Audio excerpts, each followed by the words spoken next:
says Javier Mendez talks about Islam Makhachev and says, hey, maybe Islam gains weight and goes to 185. I mean, he'd have to gain weight, obviously, because that's a little big for him. You never know. He's that good. He's pound for pound number one for a reason.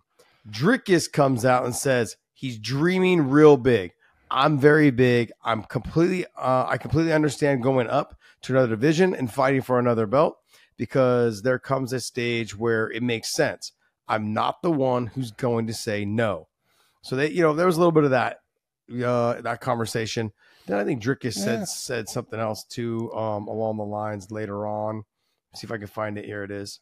He says, I would never fight Islam 100%, but honestly, I said I would never fight Islam 100%, but honestly, he could go up to 185 and beat Dricus Du Plessis right now. That's what Belal Muhammad says. Man, Bilal's everywhere right now. He's just crushing dudes. Now, obviously, there's a little bit of, that's my boy, kind of train with him, that kind of thing from Belal. And I see the same thing as well. But Dricus is tough, man. But let me see. There's another comment from Dricus here.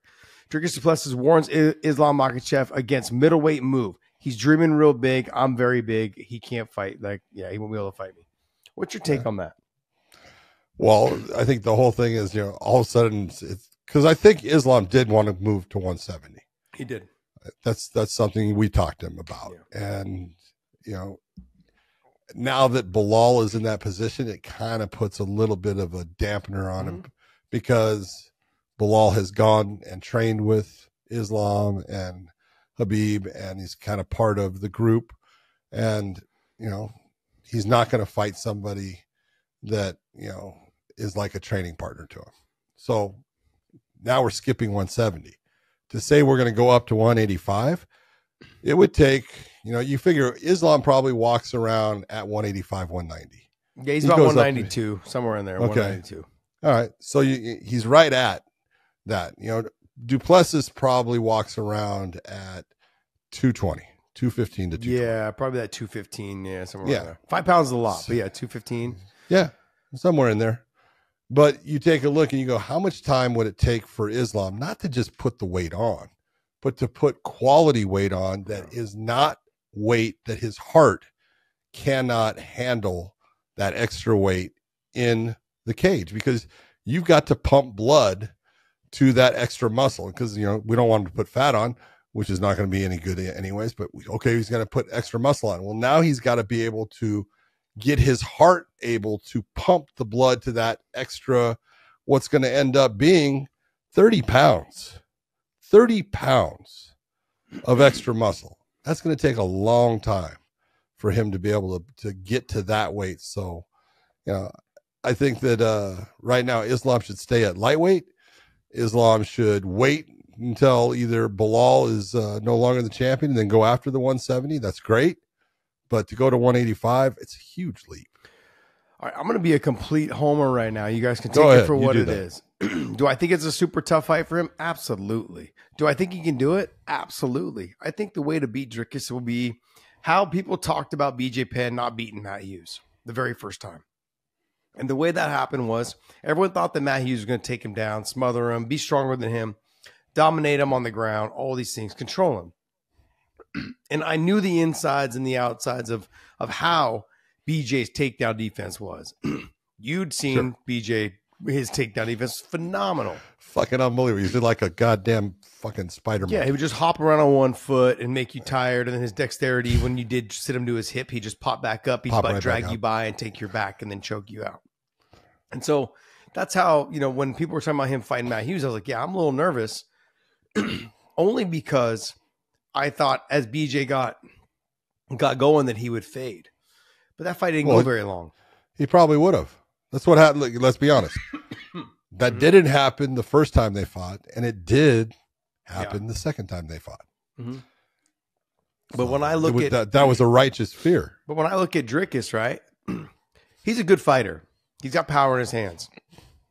He's not a great wrestler. He just kind of mauls guys, mauls them. Strong. He's strong, throws them down. Strong. Islam is his grappling.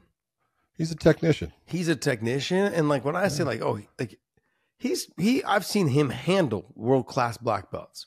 I've seen him do things to Luke Rockhold that I'm like, geez, man, like Luke is very good on the ground, getting better now. I mean, he got away from it for a while because he fell in love with his stand-up and his kicks. But his grappling is phenomenal. Grappling's always been really good. He's getting a lot better. He's getting better now as we speak because he's getting ready for this CJI thing going on. I don't know. I watched him against Kamza. Shut your mouth. Shut your mouth. They showed the highlight. I love how when you watch something, you look and you go, okay, that's a wrestling part to your position. You're acting like, oh, he's trying to scramble to get it. It's like, what are you doing, man? Yeah. You're trying to force, the story. Okay, I see what you're doing. Yeah, they're trying to. Okay. But like I've seen Islam go through top level world class black belts, handle them on the ground. I mean, I've had guys that were world class brown belts and black belts come into the gym, train with him, and go, he is hands down the strongest guy I've ever grappled with. He's hands down like a guy that I never would have thought in no-gi grappling with him that I've thought I'd be able to work him over, tap him, this and that. He's a wrestler. He doesn't know this. No, he's very good off of his back, and he's good on top with good pressure. Dricus, to me, is he will maul you. He will swarm you. He will overwhelm you. I think he may be able to do that to Islam, but I believe there's going to be transition periods where Dricus does take him down, or Dricus does try to keep it on the feet, and Islam's able to get him in some sort of transition, and he will catch his neck. He will catch him either in a guillotine. He'll catch him and get to his back. He could even catch him in some sort of transit. Now, where Islam always works to with guys at 155 pounds, where does he go? Side chokes, which I think he can get Dricus in, is a side choke. Kimuras, no, too strong. I think Dricus will probably muscle out, power out, those type of things. Arm bars, I don't even think that he would go for it because he knows that Dricus will probably be too difficult to arm bar. He will potentially go for a triangle out of the arm bar transition, and I also think if he gets to his back, I think he finishes it from the back. He's able to finish him from the back, or he's able to catch him in some sort of guillotine. But here's the question. Is it going to even be Dricus that has the belt? That's true. Because it could be this guy named Izzy. And that, to me, is an easier fight.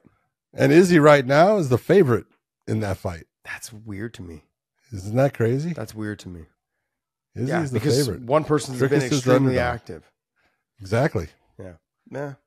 Look, I'm looking forward to that fight, though. I'm looking forward to it. Oh, yeah. Izzy's been working a lot on his wrestling, from what I understand. And the time off, even though he wasn't training as much, the majority of the time when he was training was focusing on his grappling, his wrestling and his grappling. So his wall escape, apparently. So we're going to find out. I'm looking forward to that fight. But do I think Islam can stay with Dricus?